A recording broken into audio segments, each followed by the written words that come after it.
All right, folks, welcome back to Radio's Yard. It's time for Storytime once again here on the Live at a Dollar Podcast Network. As you can see, our guest from upstairs, my boy, Trizz, in the house today. Trizz, welcome to Radio's Yard for the first time. Thank you very much. It's a pleasure to be here. It feels like a long time coming. You know? I know. It feels like a long time Listen, coming. we just did our first duel about a week and a half, 2 weeks ago, whatever it was. That was fun time. Spent the whole afternoon with you after a whole morning stream. It was a lot of fun. We're going to do it again, hopefully soon. Be invited back to the Rips room once in a while here and there. Oh, yeah. But I like doing these because I like talking to the guys that have been in the business for a couple of years, been in the hobby for a long time, but been in the business for a couple of years.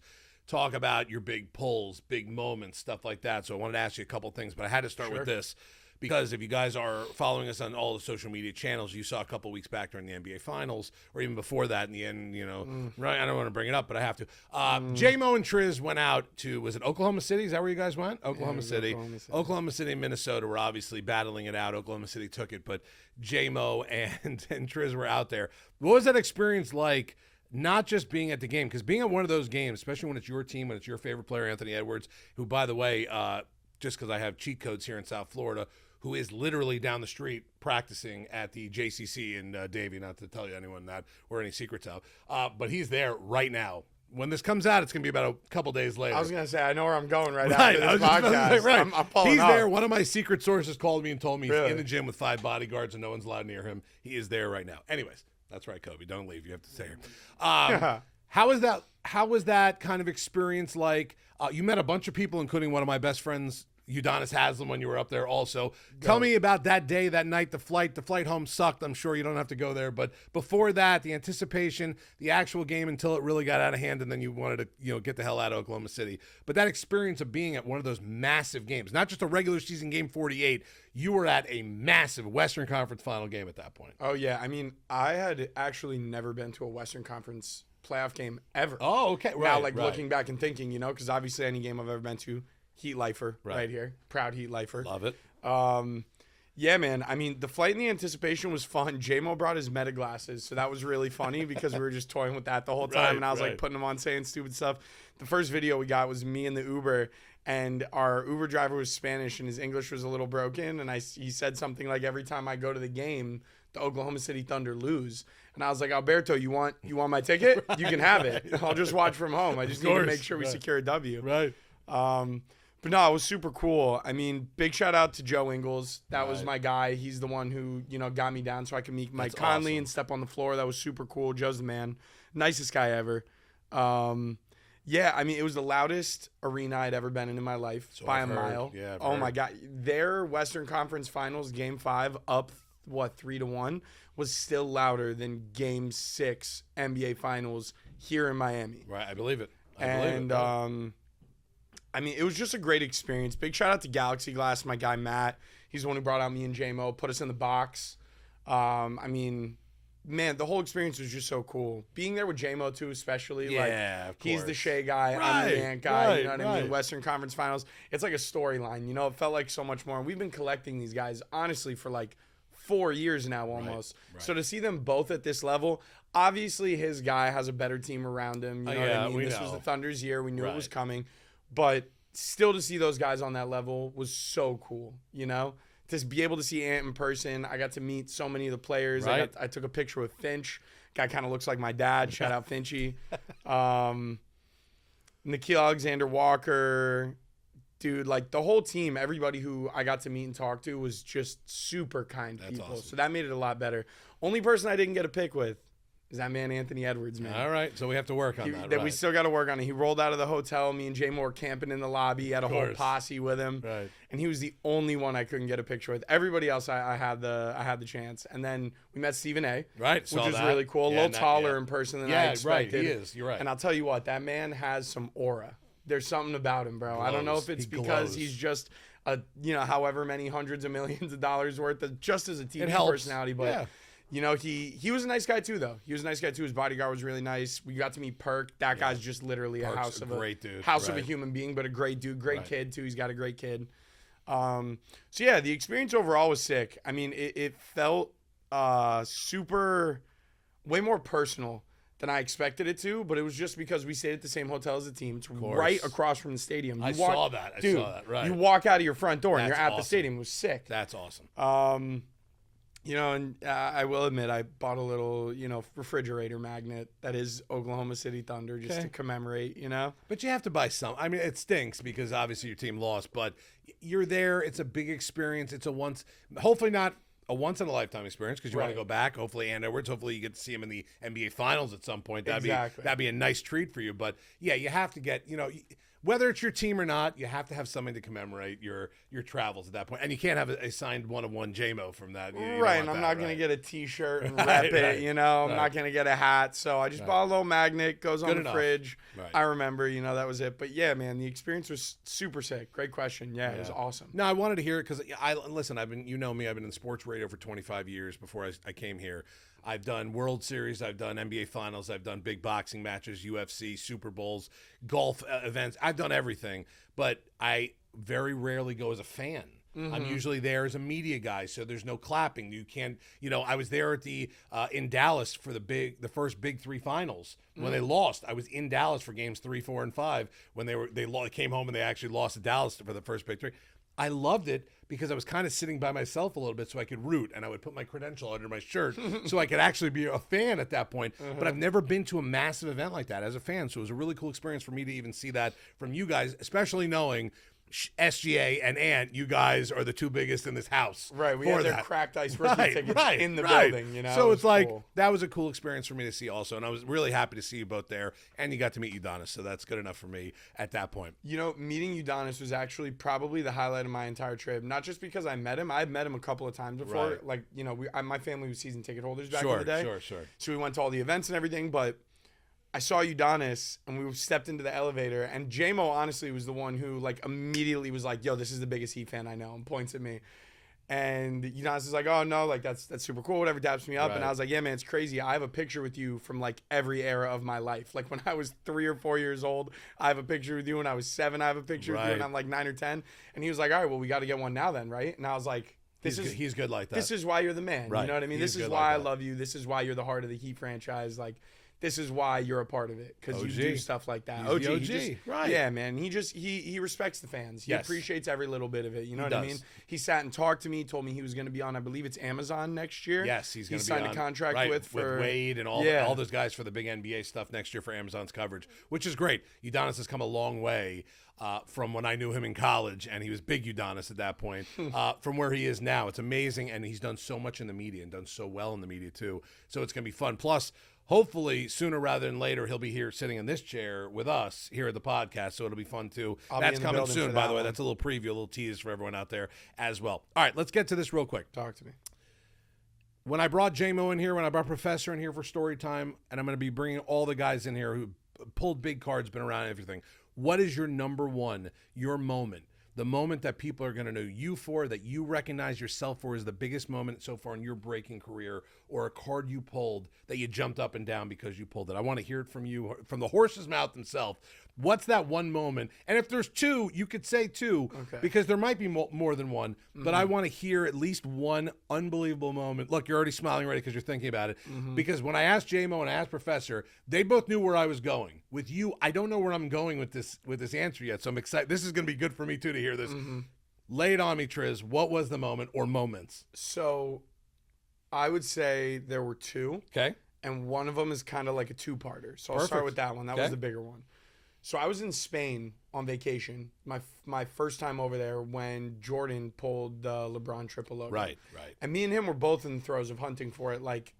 Every single night, it was, at that time, it was really mostly just me and JMO at night. Right. So it was us running huge flawless breaks every single night, just chasing, talking about it, what if.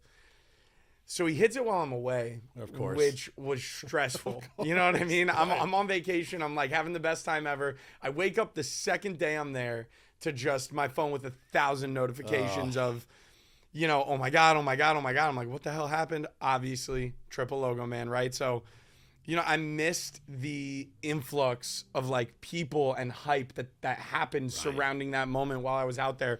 So that did suck, but in a way, it was kind of nice to be away from it. JMO had his moment. Right. There was the big thing. He really soaked it in. It was really cool, especially for him. Obviously, the Lamborghini and the whole nine, Ridiculous. The whole thing. Right. So the first shift I get back, I say to them, you know, maybe we should go hunting for the Warriors triple logo, man. Second biggest one in the product. Everybody's still hunting for it, right? We still have a couple cases of the product on the shelf. And I forget who it was. I think it was Nick that I was having the conversation with, the Godfather, and he was just saying, you know, like, why not? Just go for it. And I was like, all right, cool. If you're giving me the go ahead, let's do it. So I do it, right? Everything's on the table. In typical team break style, right? You do one team at a time. We all know this. At that time, a lot of people were into divisionals. And I had a bunch of stuff on the table. It was like a case of Flawless, a case of Nebulas, and like something else. It was a big break. I was ready to run it at $1, and I had one guy. His name's JD Weaver. Big shout out to JD Weaver. Comes in and says, "Why don't we divvy it?" And I was like, I mean, do we have the motion for this? Are there guys who are ready to drop, you know, $7,000 on a spot right now? That's expensive spot, right? $8,000, something like that. I believe it was 7. And you know, then Kraken, who his name's Kraken TC. Big shout out to Tommy, man. That's my guy, bro. And he was like, yeah, let's do it. And I believe he bought 2 spots. JD bought 1, and a couple of the other guys that were, you know, big into divisionals at the time bought a couple others. So Kraken gets the Warriors, right? I'm sitting there, you know, having been breaking for him for a while and us having a good relationship already. I'm just thinking like, man, how cool would it be, you know? To hit this for him, right. And I'm streaming with Simo, and we're in the old podcast room, the main room, you know, where Grant used to be streaming during the day, and then me and JMO going to stream at night.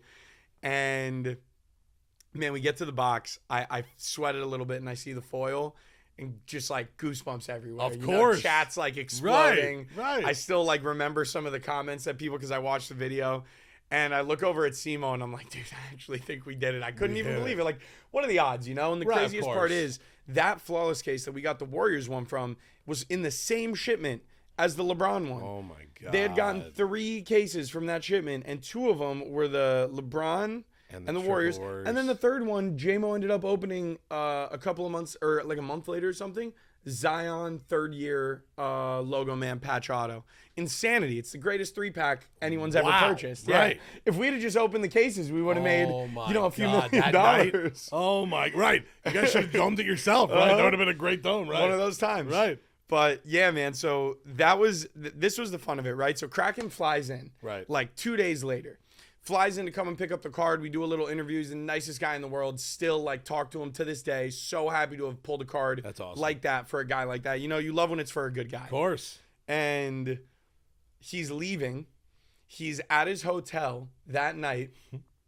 And I'm running a stream the next night, and it's 2017 Select. So Patrick Mahomes year, rookie year Select, right? So Kraken jumps into the break. Of course, somehow manages to get the Chiefs. And 2 days after I pulled him the Warriors triple logo, man, I then pulled him a gold Pat Mahomes rookie auto from Select, which at the time was worth probably anywhere from like 30 to 50,000, I think. Right. So for that just to be like 2 days later for the same guy, he ended up having Kraken. What a day! What a couple days you had, bro. That's what I'm saying. He came back. He came back and picked up the card again. It was so funny, dude. So that was the first like 1-2 punch, and then obviously from there, like, you know, it's hard to top that. Right. But I would say the only other one that I really remember so vividly is also because of the way I called it out. Like, you know, Mike Breen's got his calls, right? You remember the bang. Of course. Like, I'll never forget. And even, like, J-Mo makes jokes about it sometimes to this day, and I think Broch does too. But I was opening 2021 Flawless, and this was when Trevor Lawrence was still the #1 prospect. Grant's in the height of his Trevor Lawrence hype. Right. Collection is huge. And his shield still hadn't been pulled. His 101 Flawless shield, second biggest card in existence. So I'm opening 2021 Flawless, and I sweat it, and I see it. Like, I know it's it, but I haven't revealed it yet. Right. And this is another guy, man, dude, huge shout out. He had been breaking with me for a while, always had a great attitude, was just such a kind guy. So again, to hit a card like this for him was so cool, it's you nice, know? Right, it's nice. And I stand up, and I go, Jay Lieb, stand up.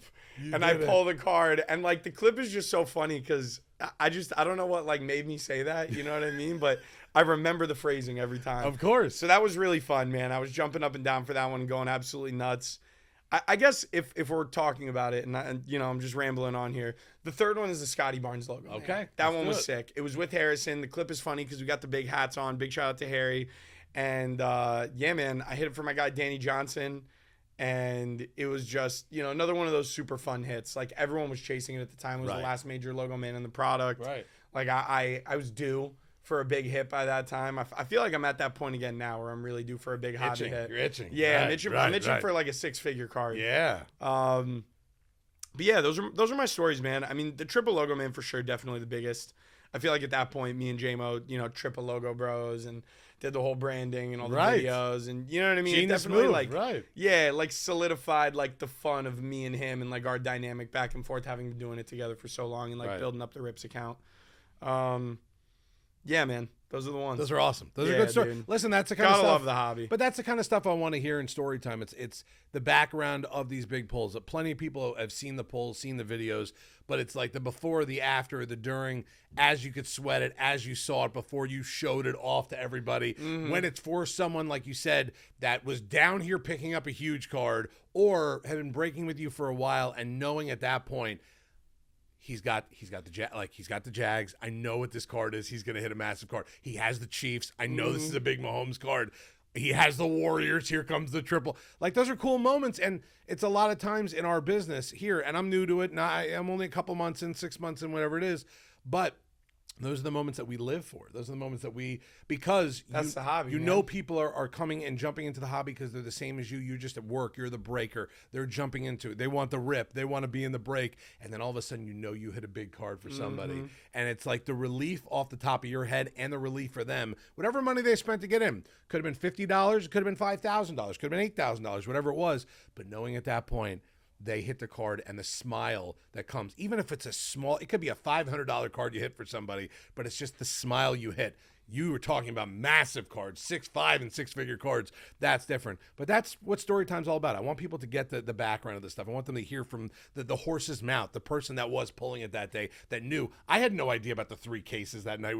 Can you imagine if that night, all 3 cases? Dude. You guys ripped. Imagine you not in Spain and you, J-Mo, that night saying we're ripping all 3 cases and pulling those 3 cards out. The same night. Insane. Oh that's an insane story. So that's the kind of stuff we want to get here in Storytime. Trizz, tell everybody, and everyone who knows Trizz, by the way, knows he's in the Rips room, but what is your favorite product you think to break? If you had to pick one right now and I said you could break this for the next week and you have an unlimited supply, obviously it's going to cost a lot of money if it's NT or something like that. But if you could have one product right now to break, what would it be? Any product out there in the world, you can have it. I'm putting you right on the spot. I would probably Godfather, say, hope you're listening, just in case. That's fine. I would probably say, man, it's a tough one. This is not easy. I would say Contenders. Okay. I would say Contenders. Contenders hobby of like a good rookie class. Right. Football or basketball. Right. There's something special about a cracked ice rookie It ticket is, auto, right? man. That card is just so unique to me in the hobby, and like its rarity, its value, how people like, you know, feel about it, the eye appeal of the actual hologram of the card. I personally just think it's one of the coolest, most unique like little pockets of the hobby. Right. That card gets the love it deserves, and that's why my favorite card I own is my Ant-Man cracked ice. Right, of course. Guys, this has been great. I wanted to get Trizz in the room for Storytime for a long time now. I'm glad we got it in here. Now we've done 3 episodes of it. You've seen the J-Mo one. You've seen the Professor one. This is Trizz's version of Storytime. We're going to do it again soon. We'll bring Trizz back. We'll have him in Radio's Yard as much as he wants, as much as he's in the building. I love talking with Trizz. I love dueling with Trizz. Trizz, one of my guys here, one of the first people in the yard to let me sit in the seat next to him while I was training and getting ready to doing all the BS that I do here in the yard. So, Trizz, thanks for your time today in Radio's Yard. Thanks for Storytime today. It was awesome. I have a question for you. Okay. Since we're on Storytime. Hold on. Let me may get set I? for this. Yes. What's your favorite part about working at the backyard so far? It's going to sound kind of corny at first. Expected from you. Right. Uh-huh. In all honesty, I worked in sports radio for 23 plus years. Loved all the people I worked with throughout the years. Hated some people, loved some people. You know how that goes. Yeah. I've yet to find a person in this building that I can't have a conversation with. From the JJs of the world, who's like 14 years old, shout out to JJ, Hot Hands JJ, to me, who's the oldest guy here in the yard. We're all on the same page, and I think that's awesome. And I try to feel like the young guy in here once in a while. I think the people in the yard are the best. From the Godfather, who I met at a random whatnot party one night, and the next day being hired here at Backyard, to sitting here with you right now, knowing that me and you are buddies now. We've dueled together. We've done stuff together. We see each other in the building. it's just the building is really cool. The guys are in here are really cool. That's probably my number one. Number two is rip and wax. All right. Fair answer. Rip and wax, getting that. It's like what you said before. It's having that, not knowing what's coming out of that pack, not knowing who's going to hit, and then seeing the chat when you do hit something massive for somebody, seeing the chat explode, W's in the chat, fire emojis in the chat, anything it is. I think that's the coolest part so far. The people in the yard, number one. Number two, being able to rip, especially because I do mornings a lot, when that first thing comes off the line at 11 a.m. when Panini lets us rip or whatever it is, that first box, knowing you're one of the first people in the world to rip that right now for whatever it is in the chat, the 100 people in the chat, the 12 people in the chat, the 32 people in that break, whatever it is, that's a pretty cool feeling at that point. That's basically my story time so far. But yeah, the people and the wax right now, 1 and 2. Love it. 1A and Great 1B, I'll answers. say. That's the hobby. Yeah. Right, honestly. that's the hobby. I That's love the hobby. of it. Was in the hobby when I was 11 years old. Now I'm 46 and I'm back in the hobby. It's like I never left. So We're it's happy to really have cool. you. It's awesome to be here too. And listen, this is the best part about story time. We get to sit here. We get to be casual with each other. We talk about really cool moments here in the hobby.